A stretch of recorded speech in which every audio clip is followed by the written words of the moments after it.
Well, this morning was a first for me in Kansas City. Almost 8 years I made it. But I got my first ticket almost 8 years in Kansas City. Oh, man. I was texting the guys. I said, fellas, I'm running late. I should be there by 6, but I'm in the process of getting my first ticket here in Kansas City. Did you not tell him I'm Pete Mundo? I don't do that, Mark. Who do you think you are? I am. I don't do that, Mark. I don't do that. I take my lumps. I sit there like a man, and I say, yes, officer, no, officer, yes, sir, no, sir. Thanks for what you do, sir. And I go on my merry way. And that's what I did. That's what I did. Oh, man. I wasn't even that far from my house. And somehow I was going 59 and a 40. But here's the catch. First off, I was running a couple minutes late this morning. You know, you get out of the house, you look at the clock, and you're like, all right, I'm 2 minutes behind where I normally am when I'm leaving. And I guess I just, had a little bit of a lead foot this morning. I don't know. I was surprised when he told me, to be totally honest, because I wasn't all that far from the house. I just pulled onto one of those major thoroughfares in Johnson County, and I was like, really? 50? Okay, all right. I mean, but the one thing I did say, and, he goes through the whole process. My insurance card in my glove compartment was expired last month, so I had to go pull it up on my phone, my new one. So I did that. That was no problem. But he goes, yeah, you were going 59 and a 40. And I wasn't trying to be a wise guy, but he brings me the ticket, and I said, hey, officer, I'm pretty sure that's a 45 back there. Like, I'm not saying that you shouldn't give me a ticket. I'm just saying I'm pretty sure that's 45. And he respected how I was handling the situation, so he goes, I'm going to go back on Google Earth. I'm going to check it. And he gets back, and he brings me another ticket, and he goes, I think you're right. It was right on the border. It goes from 40 to 45, somewhere in there, so I'm going to say 59 and a 45. I'm like, thank you very much. I appreciate that. Such a nice man. So it's officially a 59 and a 45 that I got hit with this morning. And the officer was very pleasant. He was a gentleman. He was a nice guy. And I think by the end of it, he was feeling bad for me because I was being such a nice guy to him. I was like, officer, thanks for what you do. I appreciate it. I know it's ultimately on me. I screwed up. It's my fault, blah, blah, blah. And I think by the end, he was like, oh, man, I actually feel bad for this guy. I really do. I was like, well, you can still take it back. No, I didn't say that. I did not say that. But I will tell you this, something that annoys me as I was looking through this ticket. Listen, I deserved it. Took my lumps. He was a gentleman. I thought I handled it just fine. But here's what annoys me, right? There's a fine on here. And then I look at it and I see the court cost is about 50% of the fine. And, of course, that's your total due. Now, I'm not going to court for this, right? Like, I'm just, listen, it stinks. I'm going to have to pay it, but I'm not going to court.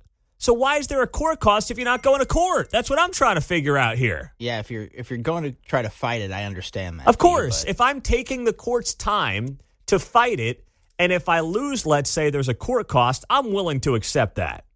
But and this is not unique to any municipality. They all do this. It's the court cost thing is a money grab. Let's be honest. Yeah. It's a money grab. I'm fine paying the fine. I'm obviously going to just have to suck it up and do the whole thing. But when the court cost is 50%, more than 50% of the actual fine itself, that's where I'm like, come on. This is just, that's ridiculous. The court's got to make a few bucks. The court's not using any resources towards me.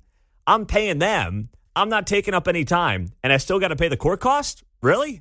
It's going to pay the mailroom lady's salary well, as she goes through all the mail. That's what I mean. I mean, no one's even processing the payment. I'm not going to send them a check, right? It's not like it's even like some guy's got to process my check. There's none of that. So that's the only thing this morning that I was mildly annoyed by. I'm happy to accept that I screwed up. I'm happy to accept that I was maybe rushing this morning and was going a little fast. The officer was a total pro. But, man, when I saw the court cost charge on there. I'm like, really? Jeez, you got to be kidding me with that. That's just unbelievable. Just don't do what I did right after college and get pulled over by the same cop 2 days in a row. Well, that's a tough one. Yeah, I'm going to do my best to not be you, Mark. All right? I'm going to do my best. That's how I roll. Now, speaking of cops, I saw this in Wyandotte County. They are set to vote on a baseball field that could soon carry the name of a fallen Wyandotte County deputy who grew up playing there. The Unified Government's Board of Commissioners is expected to vote today on a resolution to rename Heathwood Park Baseball Field on Parallel Parkway as Elijah Ming Memorial. Deputy Ming, as you may recall, was shot and killed in July while responding to a domestic violence call. The resolution said Ming learned early lessons in teamwork, leadership, and community service on that field, traits he carried into his career in law enforcement. Commissioners will decide the proposed renaming during Thursday's meeting. I mean, it's obviously going to pass, right? Yep. No one's going to vote against that. I mean, could you imagine being the Board of Commissioner with the Unified Government who's like, no, it must be named Heathwood Park Baseball Field. No, you give it to Elijah Ming. You do the right thing. You make sure that the guy has a legacy beyond, let's be honest, family and friends, because sadly, over time, people don't remember the names of law enforcement who die in the line of duty. And we should. And if there's a baseball field off Parallel Parkway that can be named after Deputy Ming, I'm 100% all in, John. Man, they put forth a great effort. And just to top all of you got pulled over stories, do you remember the time I got pulled over twice on the way to the station? Yes, that's right. Yes. I had a light out in my car, so I got nabbed going up north on Metcalf when the station was up on Shawnee Mission Parkway there. Yes. About 97th or so, I think. So I get the ticket right, and I'm going up a few more lights. Boom, get tagged again. Yes. The officer comes, I roll down my window, and I just hold out my previous ticket so that he can see it. And you're like, oh, okay. Yeah. On you go. So they're out there working hard. I forgot about that. Listen, we love our men and women in blue, all right? No one backs the blue like we do, so I'm not giving anyone a hard time around here at all. I am just simply saying it was the first time I was nabbed in almost 8 years. I don't think I've had a ticket in 10 years? Certainly not in Kansas or Missouri. I'd been pulled over one time coming back from the airport, must have been about 3 years ago on 435. And it was a state trooper. He pulled me over. I might have been going 10 over. Maybe it was 12, something like that. And he was a listener. And he said, good show, get home safe, and that was the end of that. I'm not saying that's what should have happened. I never do any dropping of anything like that. As Mark alluded to earlier, I would never do such a thing. That's not how I roll. No way, no how. Didn't do it this morning. Took my lumps, got my ticket, and just texted John and Mark saying, fellas, I should be there by the first segment, but this is taking a little long, so you guys may have to co-host the show for a few minutes while I get this all squared away. But luckily, got it all taken care of. So we appreciate our men and women in law enforcement here on KCMO Talk Radio. Never giving them a hard time, but I will give a hard time over these court costs. That still drives me nuts. You got to be kidding me. That right there, I'll pay a fine. I'll respect the fact that I was going too fast, but come on, the court costs 50% of the ticket. Are you kidding me? That's ridiculous. With where these taxes are around here these days, that's absurd. 913-408-7957, the text line and the studio line on KCMO Talk Radio 95.7 FM. And we are always streaming on our KCMO Talk Radio app. This on the text line, Pete, traffic court nowadays done by Zoom a lot of the time. Even less reason for court costs. Well, at least then, that's from Randy in Prairie Village. At least then you're still taking up somebody's time, which I know has a cost associated with it. But I did see that there is a Zoom option here for my court date in January, which I don't think I'll be going to. I just think I'll take care of this thing and move on. That's my plan, at least. Coming up on KCMO Talk Radio, let's get to the most surprising but also important story I saw on a major American newspaper's website last night. Next on KCMO. I'm sitting in bed last night. I needed to get to sleep early. Monday night, we had the big event up in St. Joe with the Missouri GOP. And then Tuesday night, I just got caught up prepping for the show and a couple other things, and I didn't get a lot of sleep on Tuesday. So last night, I'm prepped early. I'm getting ready. I'm finally kind of settling in, and I'm doing some last-minute news checking on the big major national newspaper websites. And the lead story on the Wall Street Journal's homepage, which is still there today, right now at 6:20 in the morning, is an incredible must-read piece. And the headline is, millions of kids are on ADHD pills. For many, it's the start of a drug cascade.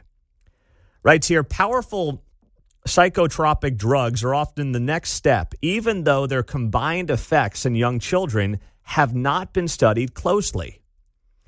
And it goes on to talk about various kids who are now adults and how many of the drugs they were on as children, they believe, backfired as they moved into adulthood. And it actually changed their personality for the worse. Here's part of how this story starts, and I'll get to some of the main points here because I think this is such an incredibly important piece. As somebody with little kids, some may call, the kids, or at least one of them, a little hyperactive.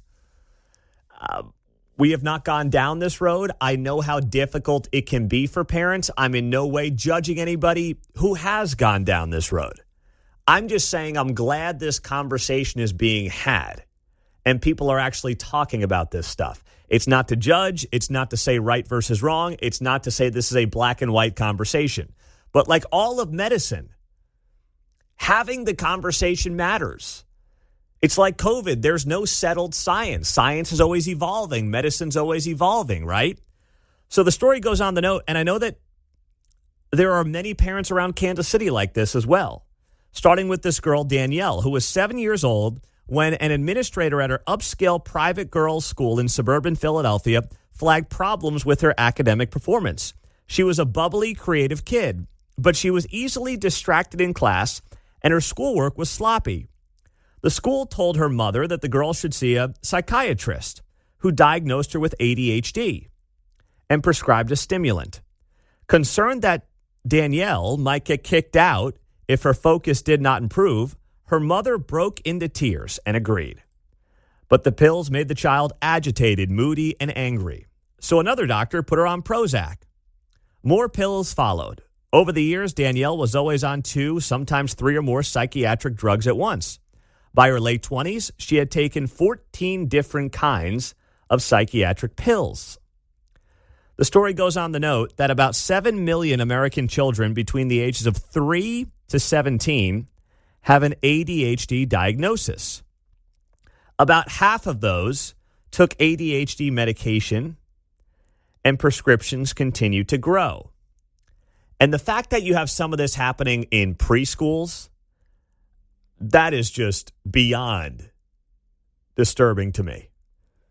That we are prescribing 3, 4, and 5-year-olds this kind of medication when the point of being 3, 4, and 5 is, one, you can't communicate. You literally cannot express your emotions. You're not really, in many cases, supposed to be in a room in a building with, let's be honest, random people for several hours a day, multiple days a week. Now, our kids do preschool 2, sometimes 3 days a week as they get to 4. They do preschool for a few hours a day. But if the kid's acting crazy in preschool, they're 3, 4, and 5 years old. I mean, they're just kind of learning how to be little kids. So the article here in the Wall Street Journal, it's a great piece, and I'll share it on social media. They write here, the decision to treat ADHD with medication is often made by desperate parents trying to keep their kids from falling behind or being kicked out of school or daycare. For preschool-age kids, the drugs are often dispensed against pediatric guidelines, which calls first for behavioral therapy, a treatment that can be hard to get. And mental health providers say that drugs are frequently prescribed to treat childhood trauma that has been misdiagnosed as ADHD. For 1 in 5 kids who take them, ADHD drugs are just the beginning. A Wall Street Journal analysis of data between 2019 and 2023 shows that children who were prescribed a medication for ADHD were far more likely to take additional psychiatric drugs over the ensuing 4 years. And here's the part that really drives me nuts. They write here, all too often, under pressure from preschools and elementary schools, many parents seek help from pediatricians or psychiatric nurse practitioners who frequently lack in-depth training in pediatric mental health, rather than wait months or even years for appointments with behavioral specialists or child psychiatrists. When you're talking about preschoolers, when you're talking about kids who are 3 and 4 and 5 years old, the answer is not how quickly can we get them on Prozac. How quickly can we get them on, fill in the blank Ritalin drug or whatever it might be at 3, 4, or 5 years old. That's not the answer here for little kids. Oh, I was going to mention, that goes back to 1968 even. When I was 8, they said, hey, he needs Ritalin. So I took it for a little while. It's not like I really remember much of it, but my mom was not liking it, right? I needed glasses. I was nearsighted, so I was always effing around in class, You set alphabetically. Mm-hmm. So, with my last name, I was actually at the back of the class with my legal name. So I can't see the board, and I don't care, and I'm drawing. I got the crayons out and stuff, and they're like, this guy, he's off the reservation. So how long were you on it for? I don't remember. It wasn't the whole year, though. So I think after a while, a few weeks, my mom's like, I think it's making him worse, I take Ritalin at home. So in 1968, John Anthony, under a different name, his legal name, is on Ritalin. Starts with a V. I'll throw it out there. Got a few people that know. Yeah, so you're sitting there in the back of the class, jerking around, and they suggest you go on Ritalin. And after whatever it was, a few weeks, couple of months, your mom's like, nah, we're not doing this. Right. Good for her. Well, whatever it was, didn't manifest itself at home. Yeah. Right? Because I wasn't paying attention to the board and things. I didn't necessarily have to pay attention to anything at home. You just roam the range, right? Well, that's my point here. Yeah. The whole Plus, system. boys are different from girls. We'll go from there, too. Boys are different from girls, to your point.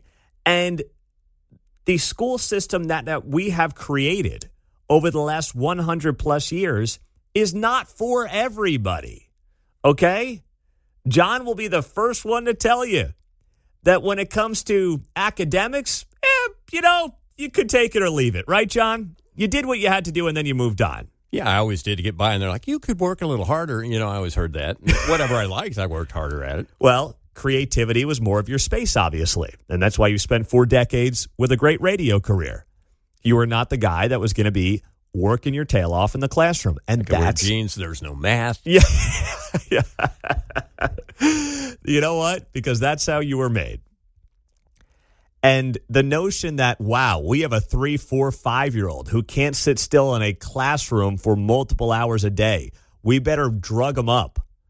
Man, if we are getting away from that, if we are doing more research on that, we are trending in the right direction as a culture. I know we talk a lot about the bad things going on. This issue is a step in the right direction.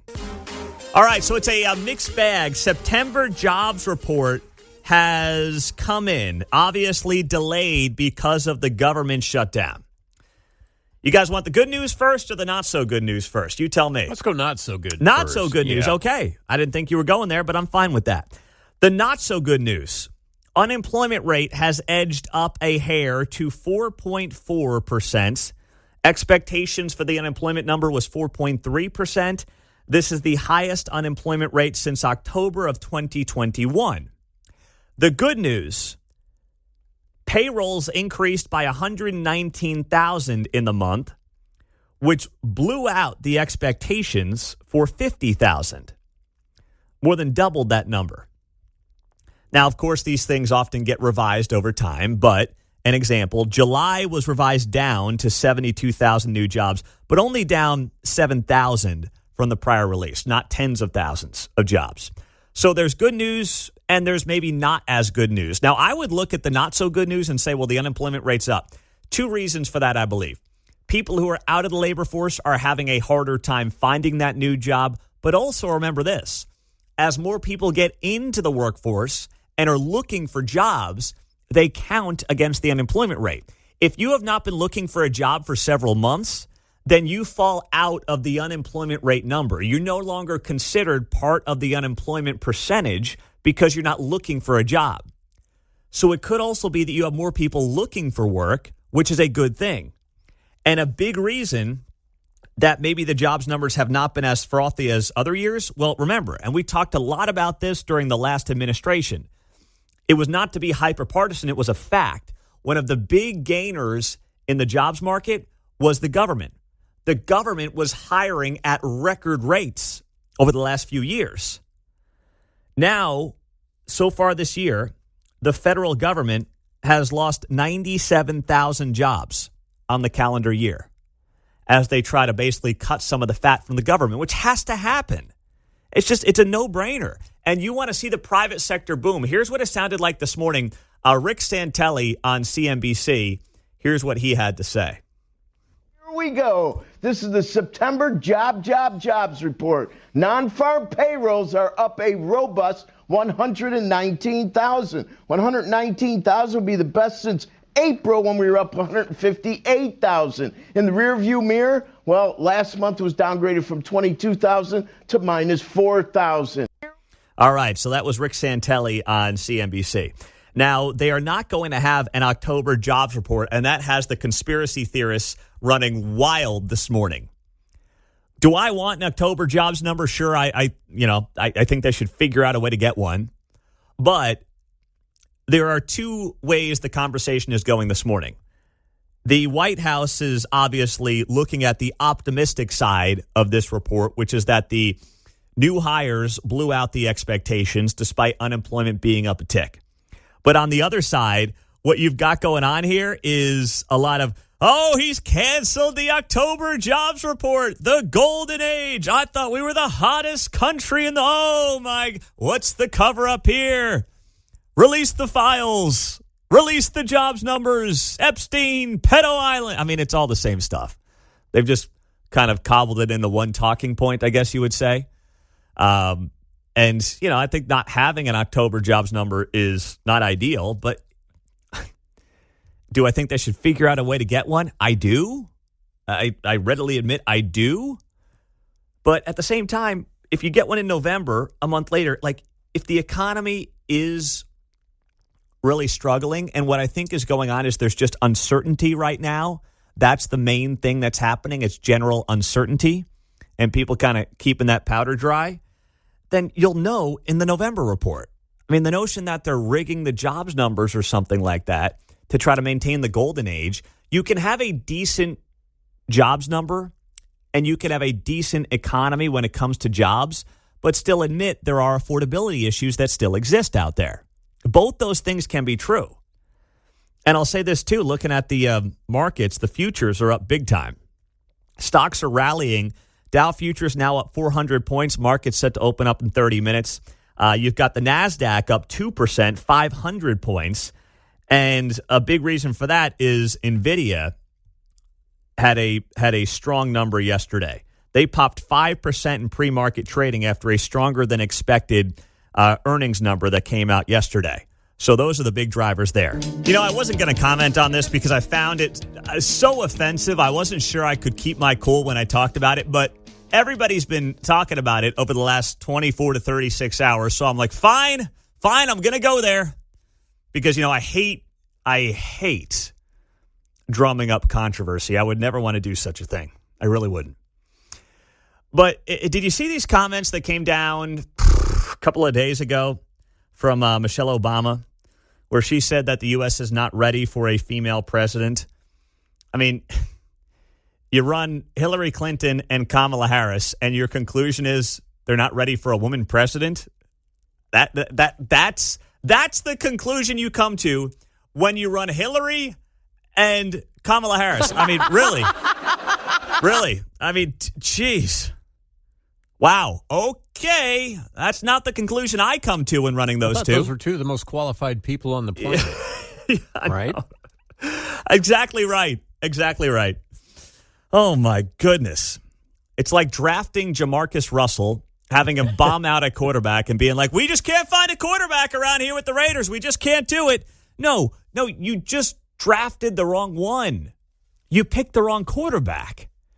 It's not that you can't find a quarterback. You got to figure out how to basically analyze quarterbacks better. That's what you've got to do. If Democrats want to have the first female president, they've got to find the right one that appeals to far more people than Hillary Clinton ever did. And, I mean, forget Kamala. My gosh. Once people got to know her, I mean, the longer the election went on for Kamala, the worse it got for her, right? Because people are like, what? Yeah, I'm a pass there. So this is what Michelle Obama had to say earlier in the week, and it got a lot of blowback. We saw in this past election, sadly, we ain't ready. That's why I'm like, don't even look at me about running, because you all are lying. You're not ready for a woman. You are not. So don't waste my time.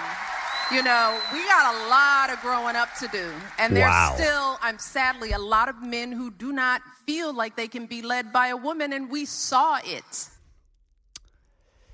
Yeah, I don't know about you, but, you know, I'm led by a woman. I get that home. Woman's led by a woman. Yeah. I mean, are you kidding me? I don't mean just at work. I mean literally at home, too. Like, trust me. I'm led by 4 women at home. We've got women leadership all over this company, including in this building. I have zero issue being led by women. I've been led by women in multiple jobs over my career. And then, of course, now I've got 4 at home that I listen to as well on a regular basis. They don't listen to me, but, you know, I listen to them. So that was as obnoxious and sanctimonious a response as you could get from Michelle Obama. She wins the trophy. Her takes on all kinds of stuff are ridiculous. The woman's like at Martha's Vineyard talking about how repressed she is. I know. You know. It's so out of touch. Disconnected. No, you're not ready for me. Really? That's your conclusion? And by the way, with that kind of attitude, yeah, she would lose. I would agree. She would lose with that kind of attitude. Don't look at me to run because you can't handle me. Oh, okay. All right, sure. She's just tweaked. She's so crap that she can't even get a TV talk show of her own. Right? Well, that's exactly right. Maintain a podcast. The podcast bombed out, yep, like many celebrities, because 1, they realized, boy, this is more work than I thought it was. And 2, you actually have to be somewhat likable and have takes that people appreciate and at least make them think. And, you know, getting talked down to like that is really not something most people find endearing when they're listening to a radio show or a podcast. So that commentary right there from Michelle Obama is like, you know, first off, I wish she would just say, I've got a great life. I don't want to run for office. Like, that's why many people who should get into politics don't do it, like successful private business people. They've got a great life. Imagine being 60-something years old, retired, you know, done well for yourself, millions in the bank. Why would you go run for public office? Maybe you got a hobby or two. Maybe you're involved in a couple of volunteer issues. You've got, you know, maybe some grandkids running around. Why would you go run for office? I mean, seriously. Why would you do that? I just wish she'd say, I love Martha's Vineyard.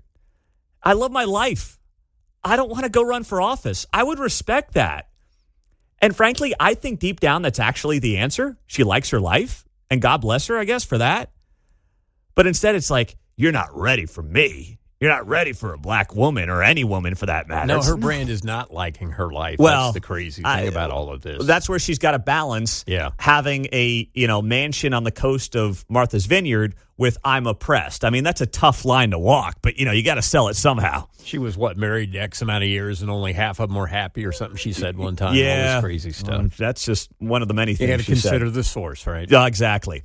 So The View reacted to this yesterday, and you thought you heard crazy. You ain't hearing nothing yet. Because of my lived experience as an Afro-Latina, I'm able to look at this world with a different prism, and I'm able. Do you like how she said that? So the Afro-Latina, throw the little Latina in there. You know, you got to say it the right way. Anyway, let's hear it again. Because of my lived experience as an Afro-Latina, I'm able to look at this world with a different prism, and I'm able to tell this country and tell this audience and tell my fellow co-hosts some uncomfortable truths. This is a country based on racism and slavery, and founded in it. There is systemic racism and misogyny. And there are people that I've never met anyone that raises their hand and says, I am racist. However, there are people that seem to be able to look the other way when it comes to racism. So you have a president who traffics in misogyny, who traffics in xenophobia, who traffics in sexism. And won. And he won. And won against a black woman. So don't tell me that this country... There they go, the clapping seals, the clapping seals. Woman.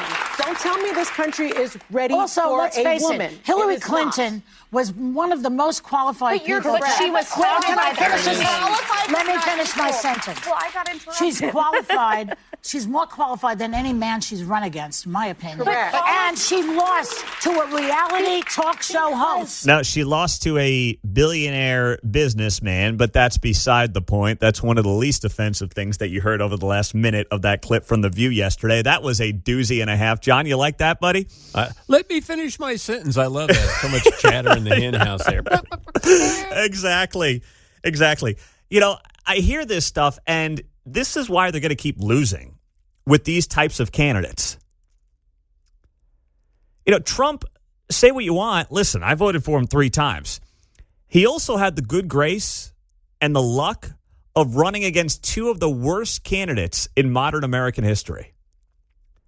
And that's just luck on his part. Does Trump beat Bill Clinton? I don't know. Probably not. Maybe. Can't really answer it. Does Trump beat Barack Obama in 2008? Probably not. Politics also is so much about timing, right? He comes in 2016 after 8 years of the other party being in power, and he's running at a time when people were sick of the establishment.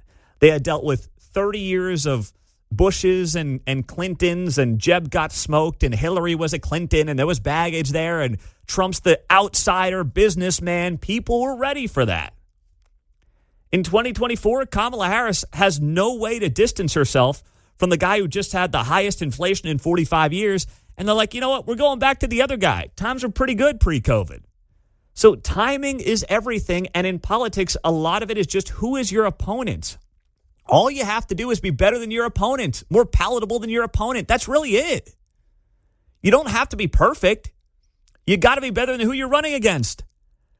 And boy, when you get Hillary and Kamala, it's like putting it on a tee for them. So they have completely missed the boat. And here's the other conclusion that I've come to listening to this nonsense over the last day or so.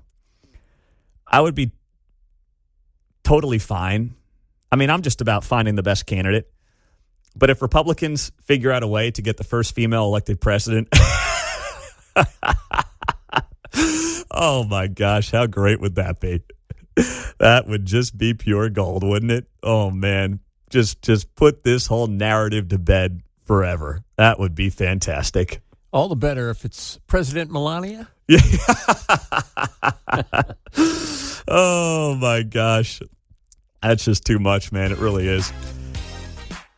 Well, welcome to the party, Kansas City Star. Way to go. You have made it. After 6 months of us talking about it here on 95.7 FM, headline piece this morning on the Star's website, KC Royals to Overland Park, ? Suburbia seethes over prospect of Joco Stadium. And it goes on to actually highlight and note the poll that was done by the Kansas Policy Institute, which we talked about on Tuesday morning with Dave Traubert, that shows it's really not all that popular. If you're asking people in Overland Park and Leawood where they think the Royals should be, only 1 in 4 say Overland Park. So do with that information what you want. Now, the question is, if the Royals want to be at 119th and Knoll, do you really think the local politicians will stop it? The answer to that is no. Is it a terrible site for a baseball stadium? Yes, it is. Do I have any confidence that local politicians will stop it? No, because they can go to Kansas and the local politicians will play along. And when the Royals say jump, your local elected leaders will say how high. That's how it's going to go. There's no doubt in my mind. They'll have public listening sessions. They'll pretend to give a damn what you think, and they will just allow the team to do what it wants. There's no way that if they get picked to have the Royals, magically, suddenly, someone's going to step in and say, you know what, maybe this isn't a great idea. Maybe it's not what our residents want. There's not a chance, and you know what, that's going to happen or that it's going to go that way. But the Star is finally catching on with what's going on here, and they talk to some people in this story, and they talk about the Kansas Policy Institute survey. And in it, they write in part here, as they talk to a couple of local HOA folks and people involved with different neighborhoods in the area, this one stood out to me above the rest. Traffic flow in and out of neighborhoods is already complicated by developments on Knoll. One HOA president worries about the impact of a major sports venue that it could have on emergency vehicles from Menorah Medical Center, which is just across the street from Hesperia. And I'm glad that came up because that is something that has not gotten enough attention. You got Menorah Medical Center right there. Hey, we got an emergency here. Oh, crud. There are thousands of people backed up on Knoll trying to get into a parking spot for a Royals late September game as they're trying to make the wild card against the Indians. Sorry, the Garden Utes. You get the point. How is that going to go? That's not going to be pretty. This gentleman goes on to tell the Star 81 home games. If they make the playoffs, there's even more. Well, insert your own joke there. They shoot off fireworks. Games are late at night. I just think the noise, the light, more traffic, more congestion. I'm not suggesting that crime would necessarily go up, he says, but you've got people parked all over the place. That oftentimes will attract people that like to break into cars. Okay, I'm here to tell you crime will go up.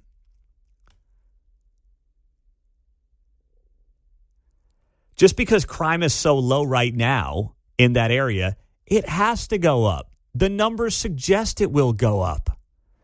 It's obvious it's going to go up. Now, I'm not sitting here saying that anyone who lives in the area in a neighborhood is going to have to, double lock the doors at night. That's not what I'm saying. But if you're drawing 20 to 30,000 people 81 nights a year into a confined space, yes, the crime is going to go up, John. That's common sense.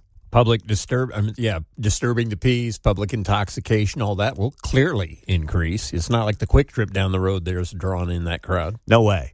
And, something else I do want to note as the father of little kids, and if you're a parent or a grandparent, or you've just maybe had kids, but it's been a minute for you, think about this, as was noted there by that guy in the Kansas City Star piece. Those fireworks shows they do, summertime, you're trying to get the kids to bed, blasting off at about 10 o'clock at night, waking up the baby. I can see it right now. How do you think that's going to go? Just bought a new house, probably cost you a pretty penny in that part of town, $500,000, $600,000, and your kid's getting woken up at 10 o'clock at night for a fireworks show at the Royals game. That'll be really popular in the neighborhoods around there. That'll be great. Or how about this? Kid gets sick late at night, 10:30. Wife says, hey, honey, can you run out and get some Tylenol or something? Kid's running a fever. Sure, I'll get right on it. Pull out of the neighborhood. Oh, dang, I'm stuck in some Royals traffic getting out of the game. Can't get to Walgreens, honey. I'll be home in about 45 minutes once I get through this traffic. Yeah, that'll be real popular. That'll be great. Can't wait, said nobody ever. These are the things that people need to be thinking about, okay? And need to be having a lot more attention towards. And I'm glad the Star's finally writing about it. I'm glad that people are paying more attention to it beyond this show over the last few months. But it's these little things that need to be getting more attention as we head down what is, God willing, the home stretch of where the Royals are going to be playing baseball in the next decade. Is it North Kansas City, which I believe to be in the slight lead right now over Overland Park? Washington Square Park is a very distant third at this point in time. And it's something that would be great, absolutely great, if we had some of our local and statewide leaders admit that this is not great for the residents in that area, but you just can't do it. You had an email that was written by Overland Park spokesperson Meg Ralph. She told the Kansas City Star in the story they did, Overland Park is supportive of our hometown teams. We know the Chiefs and Royals belong in the Kansas City region and will do everything in our power to keep them here. Stop. They never threatened to leave the region. Let's remind everybody of that. They never threatened to leave the region. You made up that narrative. Everybody on the Kansas side made up that narrative. Every single one of them. Republicans and Democrats and independents all made up the narrative that they're just looking out for the region. Neither team, to its credit, threatened to leave the region.